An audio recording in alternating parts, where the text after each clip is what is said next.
thrilled to be here. We are the College of Arts, Media, and Communication. We are at CSUN, we're the home of our renowned Department of Cinema and Television Arts. Yeah, absolutely. I want to welcome you to this event. This event obviously honors the legacy of groundbreaking director John Singleton through an exhibition of posters of films of the auteurs that inspired him and films of his own work.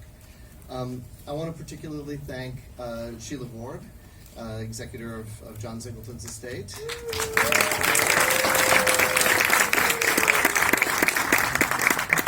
And our own Professor Diana Winter, who did the work on our end.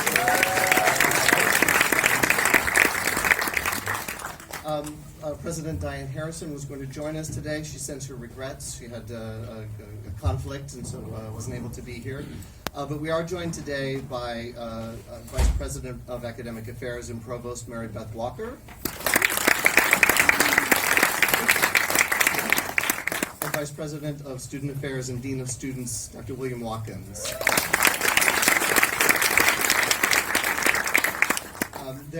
We have many luminaries joining us today that will be introduced as we go along, so we'll keep a little suspense in the air here. But now I'd like to bring up the chair of the Department of Cinema and Television Arts, Thelma Vickroy. Thank you. I am so excited for this evening. This took a village to do, as Diana knows.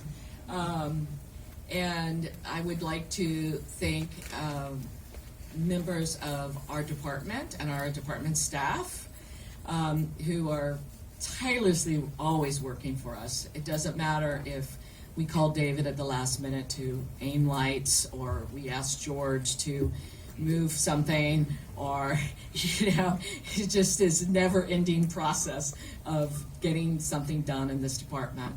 But most importantly, a partner in this was Mark Schauberg, and I have to really thank him for all his hard work. So thank you, Mark. I certainly couldn't have done it without you. This moment today is really important to me. It's for two reasons. The first reason is it's symbolically passing a torch, and Dr. Schultheis had to leave today.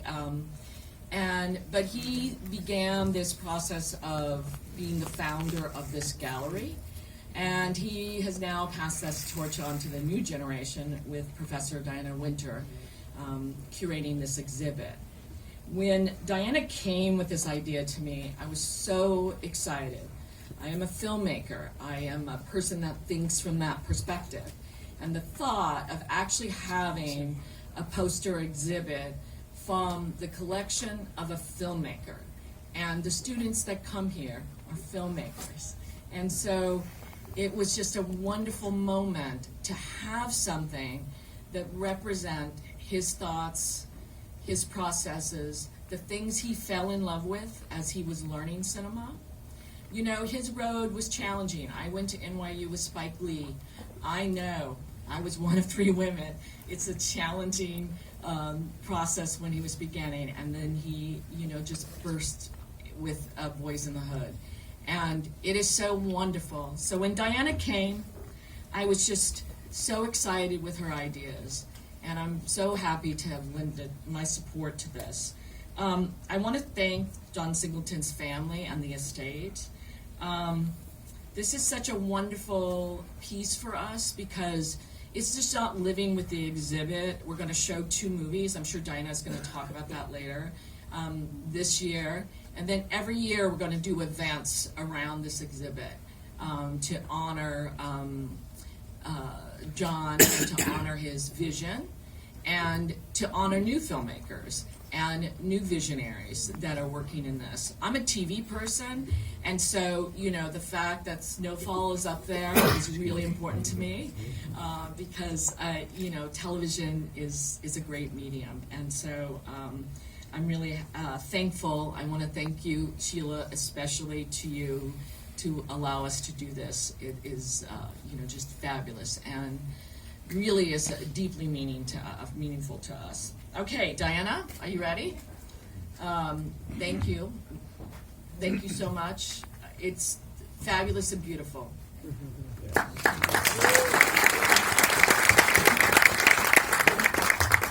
Thank you, Thelma. Thank you, Dean Hoskin, for really getting behind this. Just framing that can poster, which is, there's only 2 in the world of that poster right now. One belongs to Ms. Ward, and she gifted us the one that is there. So that one is not on loan, that big one. That one actually belongs to CSUN, and we're so grateful.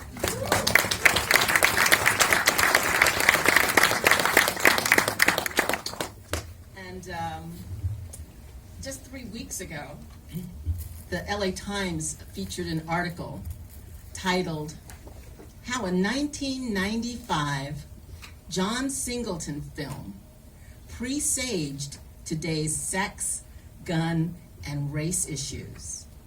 A paragraph from this article by Eric Ducker reads this way: "The slang, the fashion, and soundtrack may date Higher Learning as distinctly a 1995 product, but it's striking how many of the topics that shape the film are still being grappled with on college campuses and in society at large.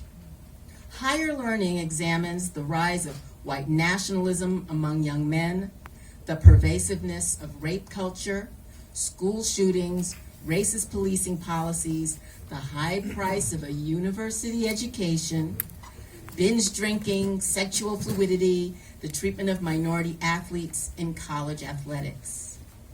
Foretelling the culture wars that followed NFL quarterback Colin Kaepernick's sideline protests just a few years ago.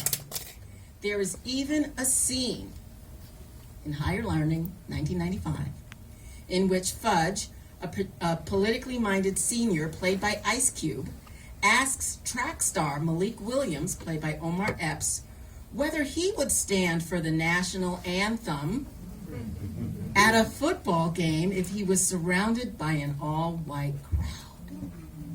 1995. Yeah.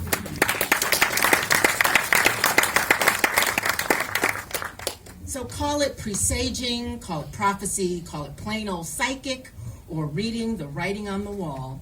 John Singleton was ahead of his time in many ways. He was signed by CAA when he was still an undergraduate at USC. Boys in the Hood premiered at Cannes in 1991 when he was all of 23 years old. He became the youngest Oscar nominee for Best Director, a distinction held by Orson Welles for 50 years to the date.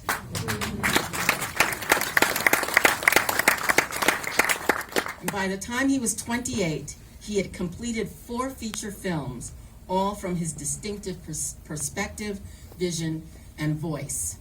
The semi-autobiographical Boys in the Hood, Poetic Justice, starring Tupac Shakur and Janet Jackson, which examines the impact of gang violence on young women, Higher Learning, and the sweeping historical epic Rosewood, a masterpiece of vast cinematic scope with a score by John Williams, who composed Star Wars, Raiders of the Lost Ark. Rosewood is a true story of the destruction of a black town in 1922, Florida, by the Klan. Now, this is not this decade, not the last decade, but more than 20 years ago.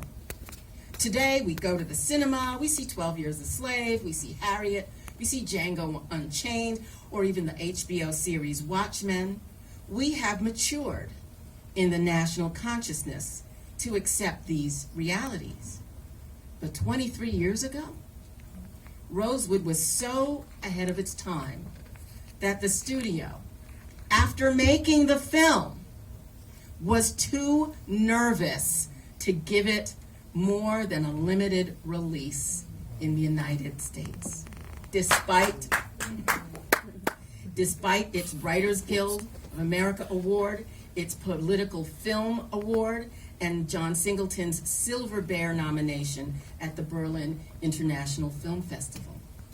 Ahead of its time, ahead of his time, committed to his voice.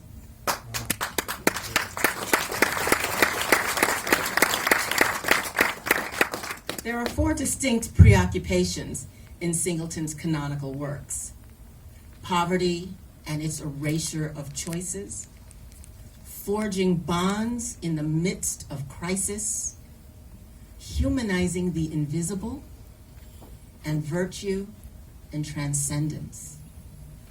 Stephanie Allain, the executive at Columbia Pictures, who discovered John Singleton, recounts, quote, "John basically taught me how to produce and how to protect the Auteurs' vision. I worked for the studio, but I really worked for him too. His passion and his intellect pulled you in, and you just wanted to be a part of it." Close quote.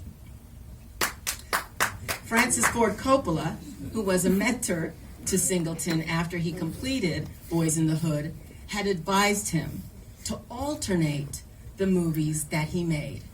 Make one for yourself, then make a movie for the studio. Make one for yourself, then make a movie for the studio. So as he expanded into more commercial fare after Rosewood, Singleton would then indulge his love of the genres of the auteurs that inspired him: the Western, the detective genre, the action-adventure. These genres are lovingly represented in his vintage poster collection by Sergio Leone's The Good, the Bad, and the Ugly, Kurosawa's Sanjuro, and Gordon Parks' Shaft. He referred to Four Brothers as his Western in the snow, with its car chases and its shootouts in blinding blizzards. His Too Fast, Too Furious captures the giddy, carnivalesque feel of Kurosawa's Sanjuro and is one of the most fun I have ever had in a cinema. Singleton purchased the rights to Shaft from Warner Brothers and set it up at Paramount at a time, in time for a summer tentpole release. Working with talented writer Shane Salerno. Shane, are you here yet? He's in traffic somewhere. Who we hopefully will still hear from tonight. Shaft was the summer blockbuster that Paramount hoped for, but it was also subversive, as Singleton pushed against the limits of genre, expectations, and weaved his preoccupations for social justice and institutionalized racism into the plot and into the mise-en-scène. Did you notice the lawn jockeys on the bar in Shaft? Lawn jockeys in a bar. He's making a statement subliminally, right? And Shaft, quitting the police force by hurling his badge ninja style into the wall. Definitely a tip to the martial arts films. Singleton expanded into television to find a bigger canvas with the HBO documentary LA Burning, The Riots 25 Years Later, executive producing the female-driven crime miniseries Rebel, earning an Emmy nomination for directing American Crime, The People vs. O.J. Simpson, and created with Eric Amadio the current FX series Snowfall, about how cocaine devastated the city of LA from the Northwest Valley to South Central and all points in between. Snowfall is heading into its 4th season and is a wonderful part of his legacy. The last book John Singleton was reading or rereading, carrying around with him wherever he went, was a biography of Francois Truffaut. They traversed similar territory in Truffaut's The 400 Blows, and in Breathless, and in John Singleton's Hood trilogy, Boys in the Hood, Poetic Justice, and Baby Boy. With their grim mise-en-scène, these stories of marginalized youth, neglected, invisible, seduced by crime, and destined to end up in the system.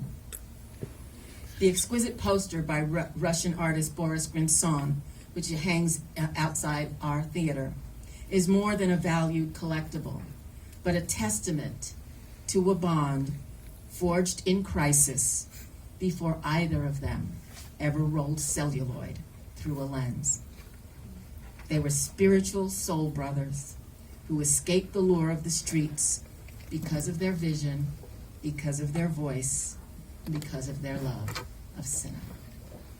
Thank you.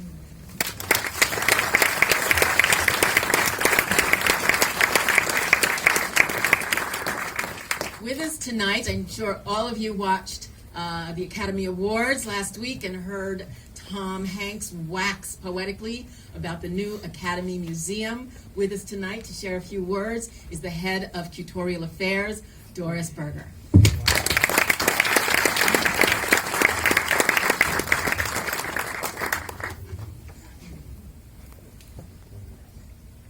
Good evening, everyone.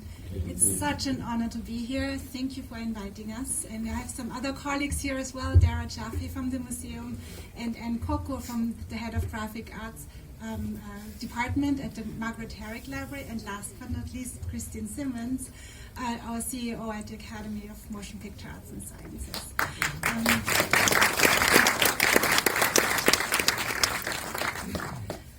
We are just so honored to be able to be part of a film community, right? And to have a film museum finally in this city of Los Angeles, City of Angels, to be able to dream or reflect our dreams, if we will. And I think our museum will be able to do that. We'll have stories that relate to the past, to the present, and possible futures of cinema and filmmaking. We will honor many wonderful filmmakers, and we have started a conversation also thanks to Bobby Banks as well, who is here in the audience, with Miss Ward as well. We would love to honor John Singleton at the museum as well, and we continue our conversation, I hope very much, after this evening. But thank you for having this poster exhibition here that relates to the past and in various ways and legacies, and that's something that we will do at the museum as well. And we will have exhibition spaces on 4 different floors of exhibition spaces. We have 2 cinemas when we open the museum on December 14th. One with 1,000 seats, where we can actually show 70mm films, nitrate films, as well as 35mm films and digital prints as well. And we have a workhorse cinema as well, as we call it, which is 288 seats, where we have like a cinematheque like you have here, where we have films every single day. So please come and join us after, like on December 14th and every other day afterwards, and help us celebrate, but also understand and appreciate films in various ways. I think we are a city here, and we are a community. We are many communities who appreciate films, and we want to be a house for everyone.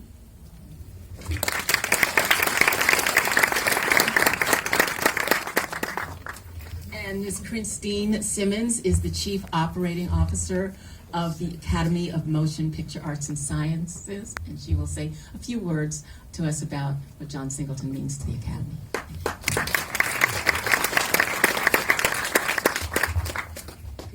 Good evening. I'm so truly honored to be here, and there's so many of our Academy members that are here tonight as well, and we're so grateful for all that you are and all that you give to the Academy. I got to share the story earlier that I am a UCLA grad, and so I was at UCLA when Higher Learning was being filmed. And so at first I was like, why can't I get to class? Like everything's, blocked off. And then I was like, oh, it's a Black filmmaker. Okay, let's do this. And so we were all so excited about what it meant to have that film being filmed on campus. And it actually began a trend. I also had the honor to go to UCLA alongside his half-sister, Tanisa Singleton. We became very good friends. And actually she was my date to the Oscars this year. And so she got to be there and be present. So he personally had an impact on me, on our culture, on everything that it meant to be Black in Los Angeles and globally, to be quite honest with you. And we got to see it in so many different ways, in so many different complexities, and in ways that we hadn't seen that before. John, as you've mentioned, and as by his collection, was such a student of the arts. He, from every collection that he has, from the plays that he would read to the books that he was always one of the first people at our membership screenings for every film that we hosted at the Academy. These are moments that he mentored. He mentored our young students as well at the Academy.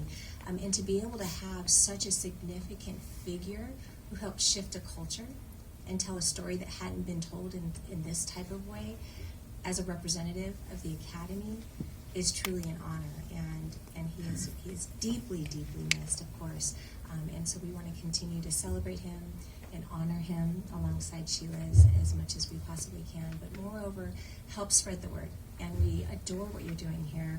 We are grateful you're contributing to the greater film community. And however we can be your partner in doing so, we're here to support and celebrate as well. So thank you for having us. Thank you all for being here. And I'm just truly honored. Thank you.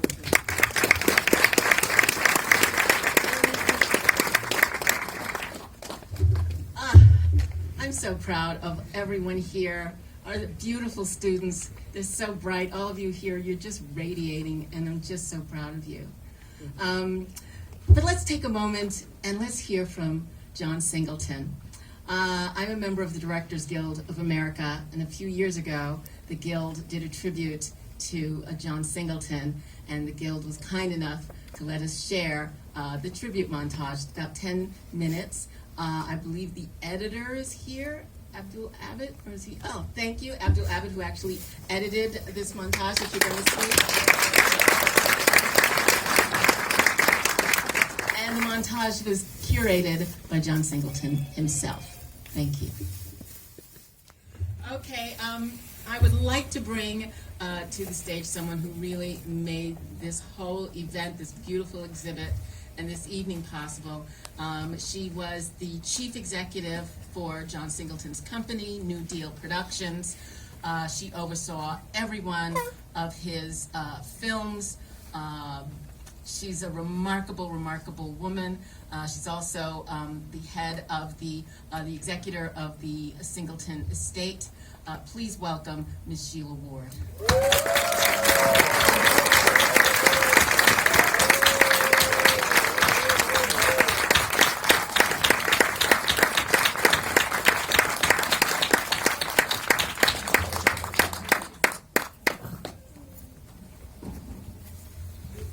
Notice she didn't give me a box to stand.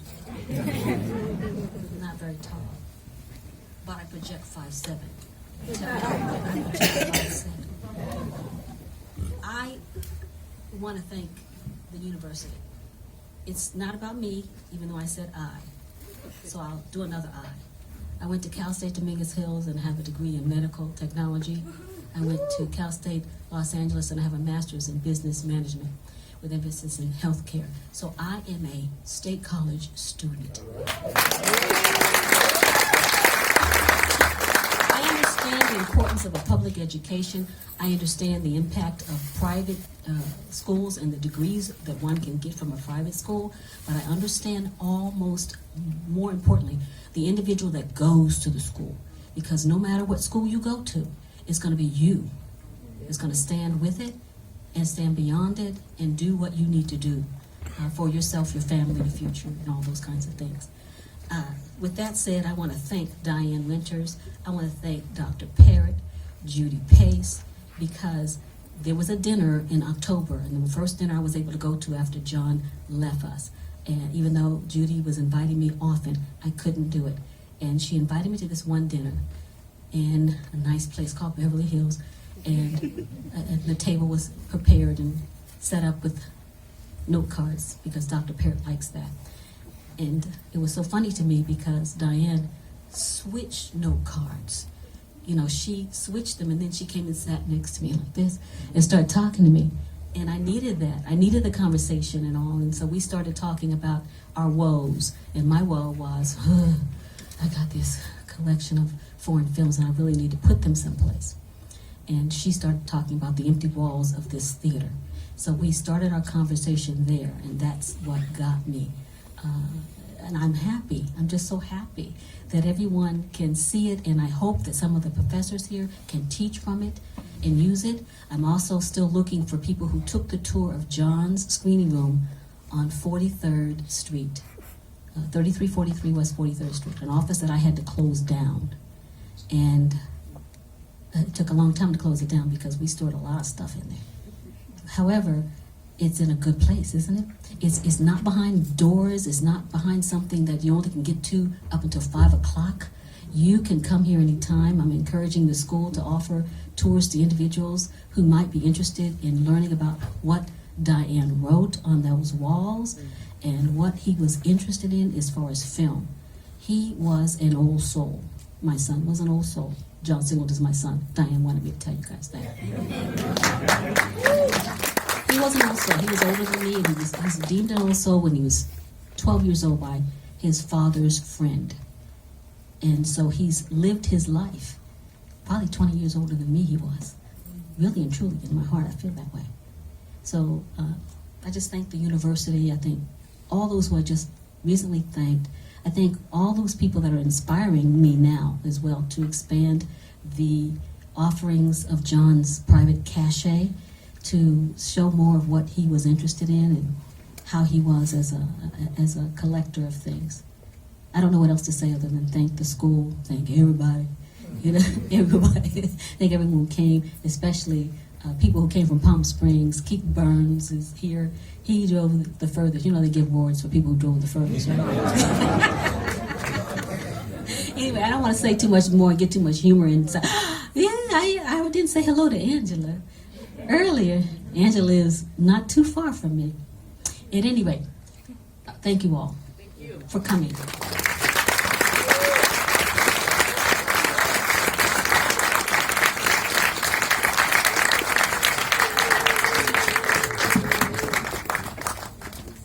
Okay, Shane Salerno, are you here? He's on the freeway somewhere.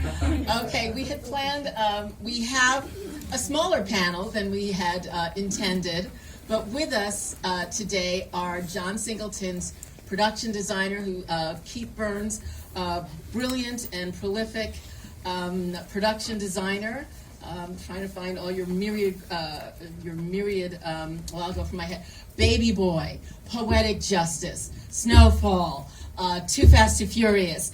One of the most amazing production designers in Hollywood working today, Keith Brian Burns, and he will take a little Q&A with our students today. Also with us, Greg Hedgepath, one of the most prolific supervising sound editors in Hollywood.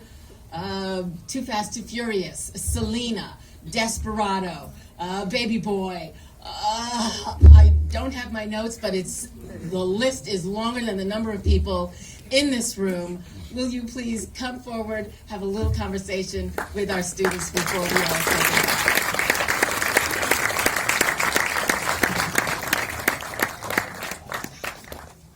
Are you? I see Beverly Todd, an Academy member who co-stars in 911 and in Queen Sugar. Takashi Buford is in the house, classic writer of Set It Off. And also Golden Globe winner, Oscar nominee for What's Love Got to Do with It, DGA nominated director, star of the hit Fox TV series 911 and the Queen of Wakanda is here, Angela Bassett. Some marvelous people. Dr. Joy Carr from Pepperdine, the foremost authority on all the works of John Singleton. Thank you for being here and helping with the research. And now let's have a little conversation with Greg Hedgepath. Now, how did you get out tonight? Craig Brewer was supposed to be here. Craig is now finishing post on Coming to America. Craig Brewer was one of John Singleton's proteges, mentorees. He financed 2 of Greg's movie out of his pocket, Black Snake Moan and Hustle and Flow, and it really pushed him to succeed, and now he is in post-production on Coming to America, which you are the supervising sound editor. So I'm wondering how you escaped tonight. Can you hear me okay?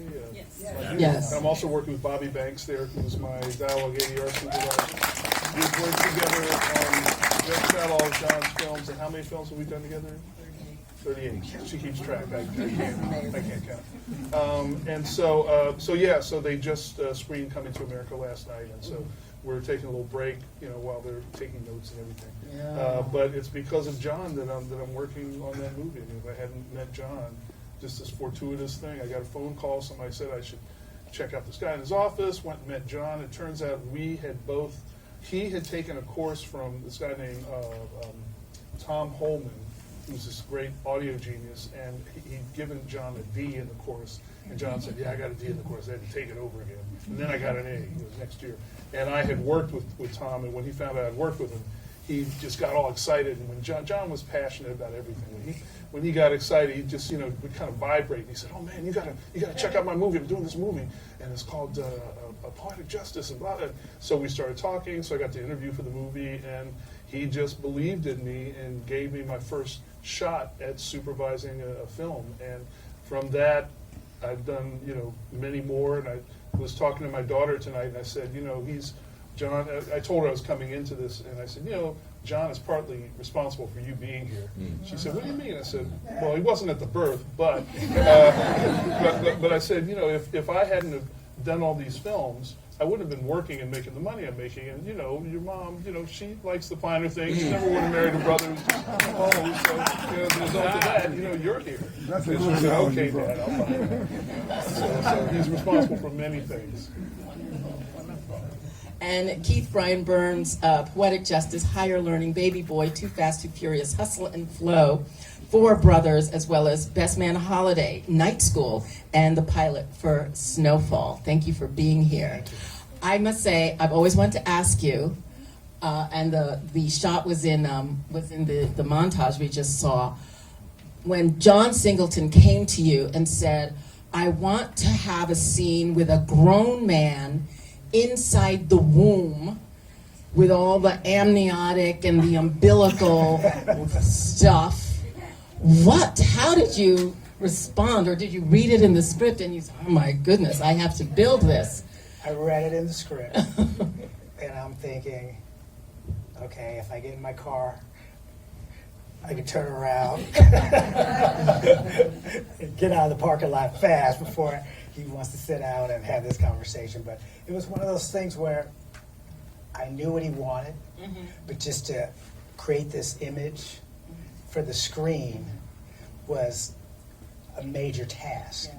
But then to facilitate it and make it happen, because we had to create it in a pool with a certain type of water.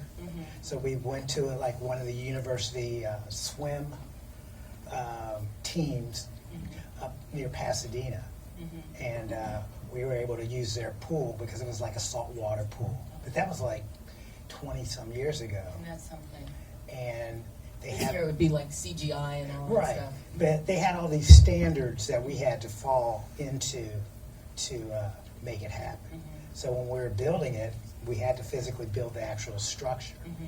And then to get Tyrese's character to get inside of it, that was a task in its own right, because he's claustrophobic. And he was like, how long do I gotta be in here? Then I go, I gotta be somewhere, like, no, you're on set today. So it was just one of those things. So. But we worked around the situation and we were able to shoot it. So I thought it was really beautiful too. It reminded me of, which painting is it? One of the Renaissance paintings. What did you study to? Did you go and look at other fine arts to make it look so Renaissance? I grew up in a family. My mother was a nurse, so growing up, reading her medical journals and things of that nature. I grew up in that environment, so it was kind of like medicine was a big deal. For me Okay, to recreate that feeling was just that. beautiful. Yeah. All right, I'd like to ask you, Greg, about my favorite fun movie. I love John Singleton's movie. Last week we screened Poetic Justice, and such a gorgeous movie. Such a gorgeous movie. He had an amazing eye to discover talent. Right? He discovered that Janet Jackson and Tupac could act. Right? He discovered all these Academy Award winners. He discovered Angela Bassett. He discovered Regina King. He discovered, who else won this year? But there are 3 Academy Award winners, Golden Globe winners, that he, who knew that Ice Cube, a rapper, could not only act, but be wonderful, and then become a producer and a writer. Just amazing foreteller of the future. But I'm going to ask you about Too Fast and Furious, because I love that movie. Yeah. It just makes me happy. I don't know, I turn it on, I just feel great. The guys are beautiful, and it's so exciting to see. After the first one was so grounded in reality. It was dusty, it was dirty, and it was about real driving. And this one was so just giddy. And but I know there was so much sound that went into. How many tracks were there when you were editing the big races, music and crowds? Good question. Lots. It's been a while, it wasn't that long ago, but back then, having as many tracks as we had, it could have been like maybe sound effects could have been maybe like 600 tracks or so. But maybe back then a lot would have been 1,200 or something. But because we had little bits and pieces of sound, because every time a car made a movement, we'd have to heighten it. It was really all about hyper reality.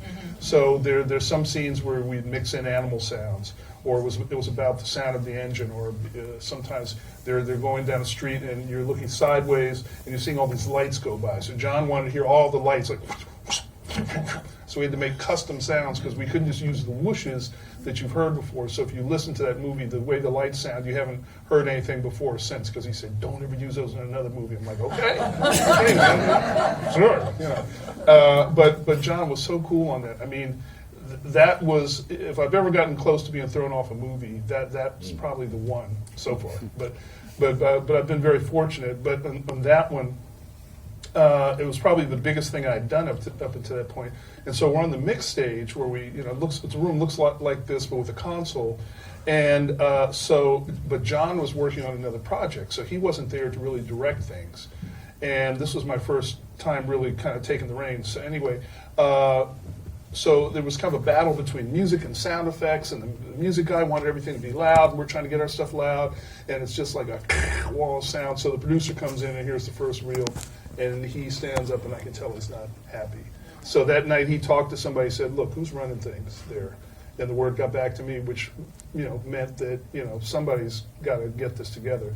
So and John heard about it. He was there that day, and he just looked at me. He just said, Greg. And then went back to reading his book. And that was his way of telling me, brother, you got to get your stuff together. So what I did was I prayed about it, and then I just sat down and I just really started to understand storytelling through sound because of that movie. I started to just look at the screen and say, where's my eye going? What's important?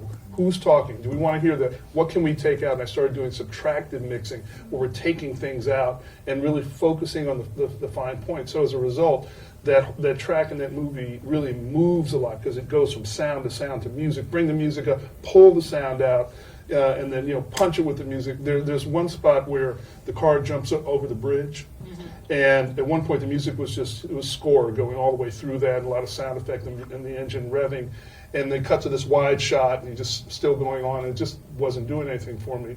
And so I said, and John gave me the freedom. I wanted to do something special. He said, do whatever you want, brother. I said, okay. So I said, look, let's stop the music right when he launches, go to nothing but air, and then in the distance, I want to hear Paul Walker go, woohoo, because there was another scene where he kind of comes into a stop and he goes, woohoo. So we took that and used that there.